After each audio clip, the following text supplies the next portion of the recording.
ভয়ঙ্কর একটি স্বপ্ন রাসূল সাল্লাল্লাহু আলাইহি ওয়াসাল্লাম কেন দেখেছিলেন? তিনি এক রাত্রে স্বপ্নের মধ্যে দেখলেন দুইজন ব্যক্তি এসে বলল, আমাদের সাথে চলুন। আমি তাদের সঙ্গে চলে গেলাম, আর চলতে চলতে দেখলাম একজন ব্যক্তি মাটিতে শুয়ে আছে এবং তার মাথাতে পাথর দিয়ে আঘাত করা হচ্ছে, আর তার মাথা ফেটে মাথার মগজ বের হয়ে যাচ্ছে, আবার তার মাথা পুনরায় ঠিক হয়ে যাচ্ছে, আবার তাকে পাথর দিয়ে আঘাত করা হচ্ছে।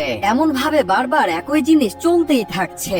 তখন রাসূল তার সাথে থাকা দুইজন ব্যক্তিকে জিজ্ঞাসা করলো, এই ব্যক্তির সাথে এগুলা কেন হচ্ছে? তখন সেই দুইজন ব্যক্তি কোনো উত্তর না দিয়ে বলল, সামনে চলুন, সামনে চলুন। তারা যখন সামনে চলতে লাগলো তখন তারা দেখলো একটি বিশাল বড় আগুনের চুলা, যেখানে আগুন দাউ দাউ করে জ্বলছে। সেখানে নারী ও পুরুষ উলঙ্গ অবস্থায় একসঙ্গে আঠার মতো লেগে আছে এবং তারা আগুনের যন্ত্রণায় চিৎকার করছে।